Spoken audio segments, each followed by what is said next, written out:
नमस्ते दोस्तों, आप सबका स्वागत है फाउंड्रिक्स में, जहां हम स्टॉक मार्केट और इन्वेस्टिंग की दुनिया को सिंपल बनाते हैं। आज हम एक बहुत इंपॉर्टेंट टॉपिक डिस्कस करेंगे, कंपनी फाइनेंशियल स्टेटमेंट को कैसे रीड करें और समझें।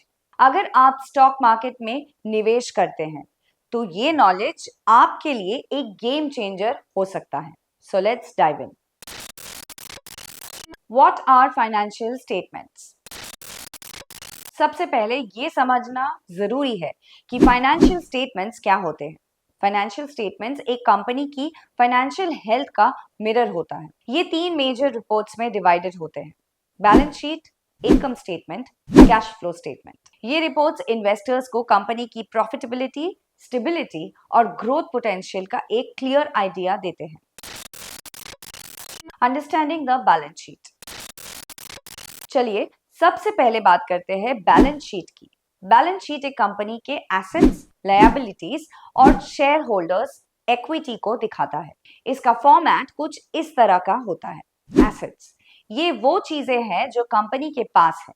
एसेट्स 2 पार्ट में डिवाइडेड होते हैं: करंट एसेट्स यानी कि cash, accounts receivable, inventory etcetera. Non current assets, machinery, buildings, patents etcetera.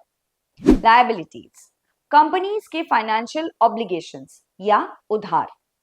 Current liabilities, short term obligations जैसे accounts payable. Non current liabilities, long term debt जैसे loans. Share holders equity, company के total assets और liabilities का difference. ये बताता है कि अगर सारी लायबिलिटीज चुका दी जाए तो शेयर होल्डर्स के लिए क्या बचेगा। Formula: assets equal to liabilities plus shareholders equity. For example, अगर एक कंपनी के टोटल एसेट्स 100 करोड़ है और लायबिलिटीज 60 करोड़ है, तो शेयर होल्डर्स इक्विटी 40 करोड़ होगा।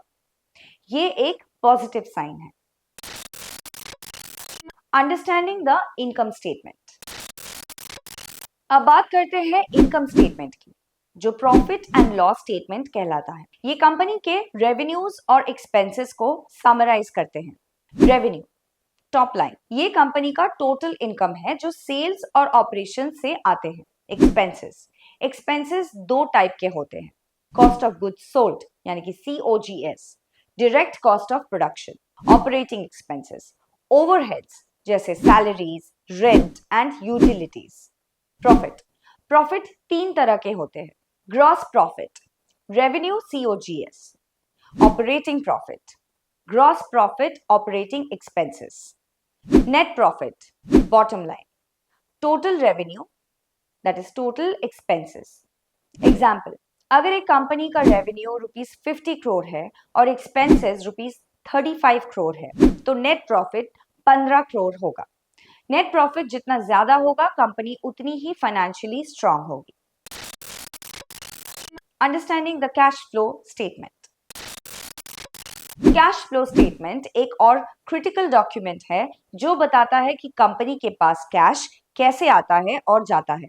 इसमें 3 सेक्शंस होते हैं: operating activities, core business operation से आए हुए कैश, ये पॉजिटिव होना चाहिए।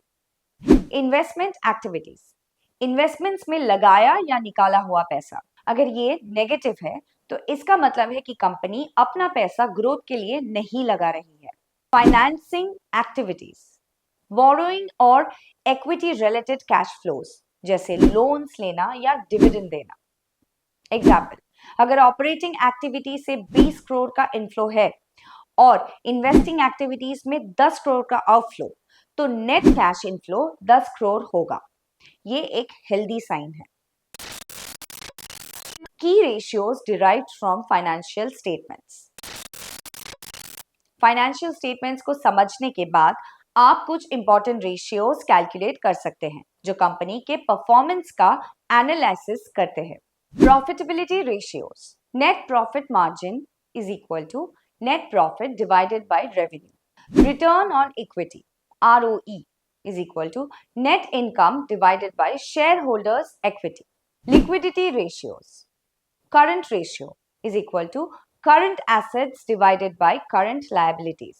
ये 1.5 या ज्यादा होना चाहिए। Debt ratios: equal to debt to equity ratio total liabilities divided by share holders equity, ये कम होना चाहिए। Valuation ratios, price to earnings यानी कि PE ratio equal to share price divided by earnings per share यानी कि EPS.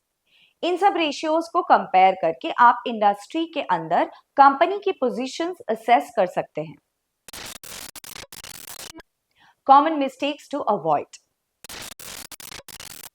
चलिए अब उन गलतियों पर बात करते हैं जो फाइनेंशियल स्टेटमेंट्स एनालाइज करते वक्त इन्वेस्टर्स करते हैं। Ignoring notes to accounts, financial statements के साथ अटैच्ड नोट्स को भी इग्नोर मत करें, ये इंपॉर्टेंट डिस्क्लोजर्स प्रोवाइड करते हैं। नॉट कंपेयरिंग विथ पियर्स, एक कंपनी का परफॉर्मेंस तभी समझ में आएगा जब आप उससे कंपिटिटर्स के साथ कंपेयर करेंगे। ओवरलुकिंग कैश फ्लो, सिर्फ प्रॉफिट्स देखना काफी नहीं होता, कैश फ्लो स्टेटमेंट्स को भी जरूर एनालाइज करें। फोकसिंग ओनली ऑन 1 ईयर, एक सिंगल ईयर के डेटा से कंक्लूजन मत निकालें, पास्ट 3 से 5 इयर्स का ट्रेंड देखना जरूरी है। प्रैक्टिकल टिप्स फॉर बिगिनर्स, अगर आप नए इन्वेस्टर हैं तो ये टिप्स आपके काम आएंगे। Use financial websites, money control और स्क्रीनर जैसे टूल्स यूज करें। स्टार्ट स्मॉल, पहले 1 या 2 कंपनीज के स्टेटमेंट्स को समझने की कोशिश करें। फॉलो एक्सपर्ट्स, प्रोफेशनल एनालिस्ट्स की रिपोर्ट्स पढ़कर इंसाइट्स लें। कीप लर्निंग, फाइनेंशियल लिटरेसी एक स्किल है जो प्रैक्टिस के साथ इंप्रूव होती है।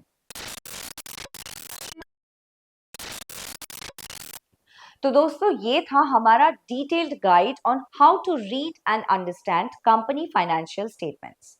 अगर आप इन रिपोर्ट्स को सही तरीके से एनालाइज करेंगे तो आपके इन्वेस्टमेंट डिसीजंस और ज्यादा स्ट्रॉन्ग और इन्फॉर्म्ड होंगे। आपको ये वीडियो कैसा लगा कमेंट्स में जरूर बताएं, और अगर आप किसी भी स्पेसिफिक टॉपिक पर वीडियो चाहते हैं तो हमें सजेशन दें। Don't forget to like, share and subscribe to the channel. Bell icon जरूर दबाना फॉर द लेटेस्ट अपडेट्स। मिलते हैं अगले वीडियो में, तब तक के लिए हैप्पी इन्वेस्टिंग।